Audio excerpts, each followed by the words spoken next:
Hello, Jason Forsberg. It's June 6th. That's D-Day. You know, that day in our history and human history, which marked the greatest amphibious invasion in history. We don't talk about it. But what I'm doing tonight is I'm going to share some literature. I read a book called Grapes of Wrath a few years ago. It was very inspiring. John Steinbeck is a classic author. This book was released in 1939, and it dealt with a lot of the themes surrounding the Great Depression, social themes, matters of government, human kindness, how human beings work together in tough times. But this particular piece I'm sharing is a creative work which would be called a pastiche.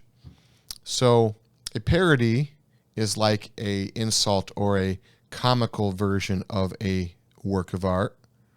So a parody, right, or satire, it's making fun of or making light of. A pastiche is giving credit to the work. So this will be a transformative pastiche from John Steinbeck's Grapes of Wrath.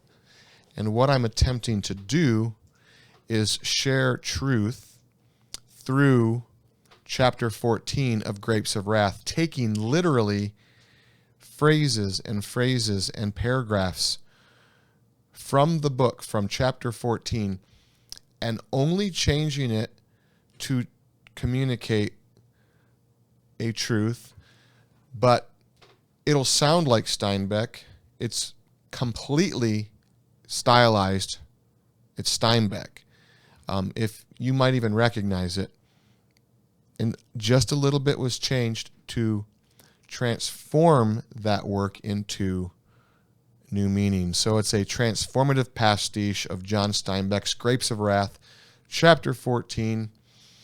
And I think it's very creative because when I got the revelation to do this, I was vacuuming my kitchen on a Sunday morning. I went downstairs and I typed it up.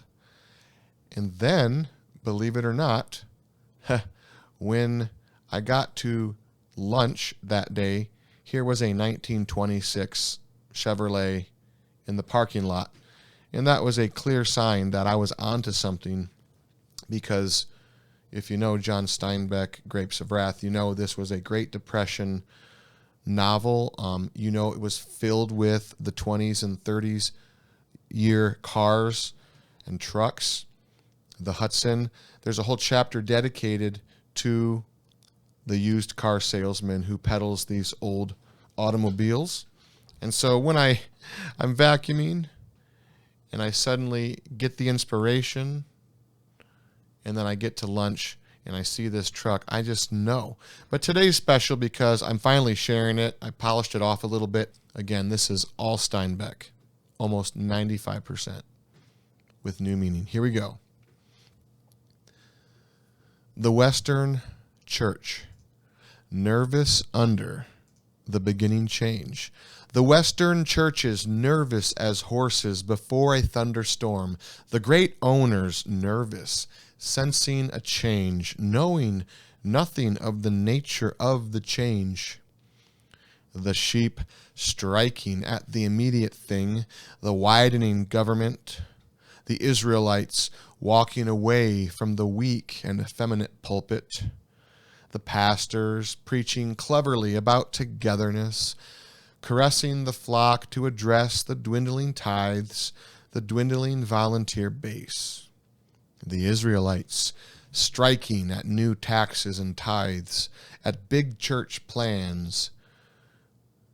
Those knowing these things are results, not causes. Results, not causes. Results, not causes. And the churchman presses on. The causes lie deep and simple.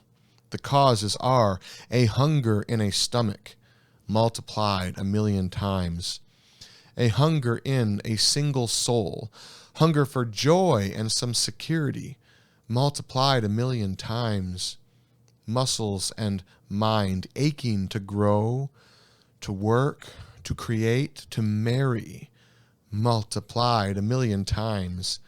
The last clear, definite function of a real church man.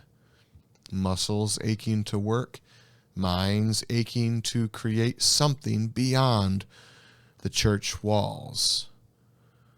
But today's church man is a stumbling block, and the women who follow that girly man will stumble with him. For the 21st century church man is a stubborn mule, an ox who will not budge, fallow ground, owned by monomaniacs trained to strive and construct these slippery slopes of greasy grace, who labor long chiseling out these pyramids and stumbling blocks, to build a ministry, to build a program, a house, a school, a dam to block we the people from the sacred assembly, a dam to keep the sheep from approaching the house of Zerubbabel, the ecclesia, the city square, a city not on a hill, but a 501c3, sinking in the swamp of the church creatures. The church man, like his woman, take, and take from the Western church. And some eventually give. The man and his woman desire to put something of themselves back into the church, school, house, or dam. And they wrestle with the churchmen to approve their toilsome labor under the sun, where they demand to put something of themselves back there. They wage a war, hoping to contribute to the church, the ministry, the school, the stumbling block, the dam, the dams made of boards who block the flow of living water from falling and crashing, from spinning the turbines of God. For the churchman, unlike any other thing organic or inorganic in the universe, cannot grow or see beyond his work as he descends down the stairs of his failing concepts. He is not wrestling with God, but spiraling down Jacob's ladder. He is emerging below the accomplishments of classic and former men. This you may say of a churchman. When theories and theologies change and crash, when schools, philosophies, when narrow, dark alleys of thought, national, religious, economic, grow and disintegrate, the churchman reaches and stumbles forward, painfully, mistakenly. The churchman is nervous. The churchman is guilty. The churchmen have created a dam, and the churchman has created the vacuum of leadership, and women suffer. The church women nervously vacuums her home, shops, plans, runs. The woman takes and gives. Her home is not under the auspices of Israel's elders. Her sanctuary is not healed by the Spirit who lives in her faithful Israelite man, but by the daily prescription of her church doctor, her church pastor, her church board, the buses, the boards, the dams, the vacuum. The church man and the church marriage is not protected by the Western church, but divided like the state of the West, that nervous Western church. And like the vacuum, the woman runs nervously along the soiled ground. The city on a hill is filled with failed leaders, greedy men, and confused, hurting women, gnarled up wads of a woman's hair mingled with dust, grotesque clots and clumps, clogging up the vacuum that the woman now possesses, the vacuum she was never meant to bear. But praise to a real church woman. Praise to the woman who is a restorer of broken walls. Praise to the woman who breaches the dam. Honor to the woman who perceives the vacuum and calls out the men who allowed it, who lifts up men to repair the breach, the gaping breach, which was patched with boards, which blocked the water, which was the dam. Let her call out men who will not approach this vacuum. Praise to a woman who will not abandon her home, her children, or her man. Hats off to the wives who will dirty the car, running future men to homeschool events, who will spin their washers and spin their wheels, raising daughters of Zion, wives who will give birth to real men, churchmen who will blast through the boards which made vulnerable the walls which led to the dam. Rally the men who will clog the vacuum. Salute with honor the woman who spills the beans while cooking for her household. And God help the woman who coaches the girls while the castrated churchmen plot and plan. And God help the women who support the men who earn the coins that rattle the vacuums and pry apart the boards that are the dam. Men who refuse to drop their progeny back into the brick prisons called schools. Chivalrous rebels who make the girls tie the knots, help the boys nail the boards, lay the tiles, and fill the vacuums. Let it be known to every man behind the pulpit who tells the truth, but will not rally the men, who will not call out the woman, who is merely tickling the ears of David's brothers who will not bear the sling. A real churchman is not afraid of women who pretend to be men,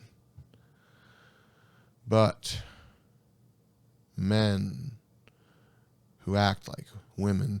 So, people of Israel, do not fear classic men who clean their homes or classical education. Classy women who honor their marriage beds, class clowns or social classes. Do not fear gays or trans or tyrants or boards who run the prisons and churches. Rather, fear the time when the carpools stop dropping while the mothers live. For every drop is proof that the spirit has not died. Fear the time when the fights stop breaking out while the children live. And fear the time when the sheep stop striking while the great pastors live, eat and take and strive. For every lost sheep is proof that the spirit has not died. And fear the time when the sheep keep tithing and blindly serving, for the stench of the striking sheep is a pleasing aroma to God. The pungent odor of Gideon's dogs relieves the women from the shackles the church boys were raised in. And this you can know. Fear the time when women will not suffer and die for their marriage while their children live. Fear the time when a man will not suffer and die for his bride. Fear the time when men are not fired and chicken is not fried. For each institutional martyr is proof the spirit has not died. For each ridiculed man and each unfriended bride is evidence that the spirit is moving. And this you can know. Fear the time when man's self will not suffer and die for a concept. For this one quality is the foundation of man's self. Fear the time when churchmen separate faith from country and get away with it. Fear the time when sheep keep following. For rebellion is holy in this hour, churchman. To have a family, to have a friend, to have a woman, to have a man, to possess a country. This is the concept. This one quality is the foundation of man and woman. This one quality is our role, distinctive in the universe. The Western churches are nervous under the beginning change. Texas and Oklahoma, Kansas and Arkansas, New Mexico, Arizona, California. A single family moved for the church. Pa borrowed money from the bank, and now the bank wants the church. The church bank. That's the bank when it has a building with a steeple. It wants businesses, not families in the building. Is a building bad?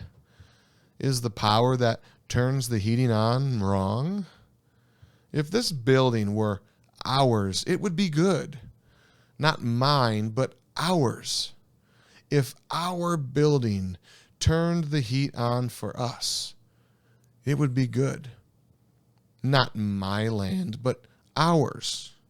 And we could love that. We could love that building then, as we have loved this land when it was ours. And we could love a shared building as we love this shared land. But this building does two things. It turns the volunteers, and it turns us off to defending our land.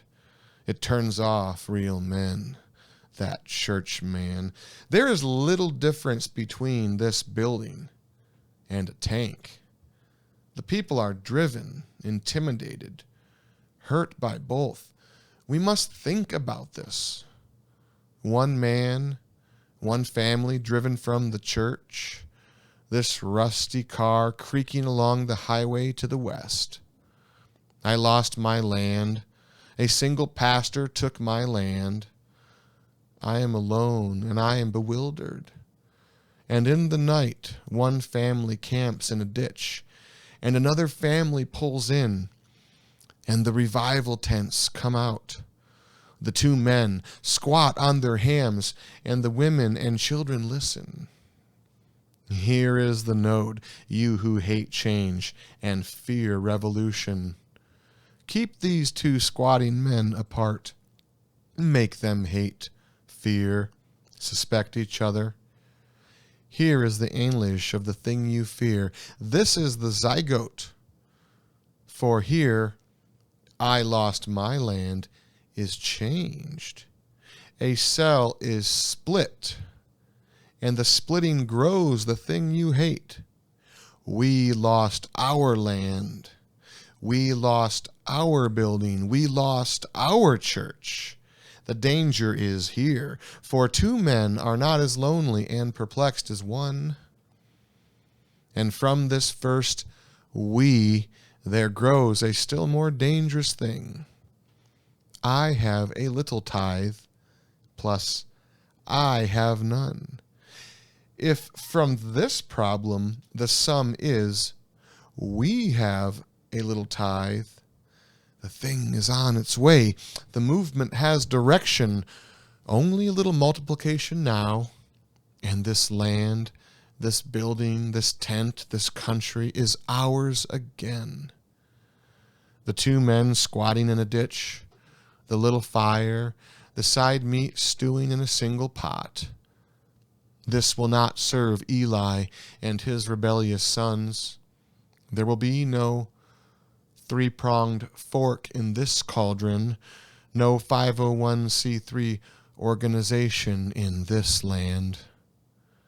The silent, stone-eyed women behind the children at the tent revival, listening with their souls to words their minds do not understand.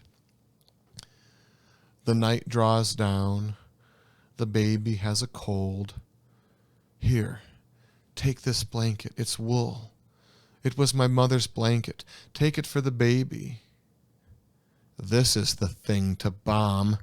This is the beginning, from I to we. If you churchmen and businessmen who own the things people must have could understand this, you might preserve yourself. If you could separate causes from results, if you could know that Paine, Marx, Jefferson, Lenin were results, not causes, you might survive. But that you cannot know. For the quality of owning freezes you forever into I and cuts you off forever from the we. The Western churches are nervous under the beginning change. Need is the stimulus to concept, concept to action. 500,000 Israelites moving over the country, 1 million more, restive to move, 10 million more, feeling the first nervousness, tents, tractors, dams and vacuums, running, preaching, turning women loose, turning men off, turning over volunteers, and turning the multiple furrows in the vacant land. So that concludes 22 minutes. That concludes a transformative pastiche of John Steinbeck's Grapes of Wrath. There's so much you can do with classical literature. Obviously, read it. I just picked up a book off the street the other day. It was literally in the middle lane, in the middle of the 2-lane road. I just stopped and picked it up. It was Matilda. And in Matilda, the author is early in attempting to get the readers to read classic literature. So Roald Dahl is encouraging young people to read classic American literature through this narrative with a Matilda as the main character, who's this feisty, intelligent little misfit child who has very ignorant and bigoted parents, and she's the hero and the protagonist. And early on, you see Roald Dahl is attempting to drive classic literature back into our world. And so anyways, that's the end of that video. Enjoy it. Listen to it. You might have to go read Grapes of Wrath. So, happy D-Day. We can't fathom the sacrifice of this day. And if you are in the military or have a family member or friend who served, God bless you. A free podcast to tell that story. Victor.us, VIKKTOR.us. God bless you and have a good night.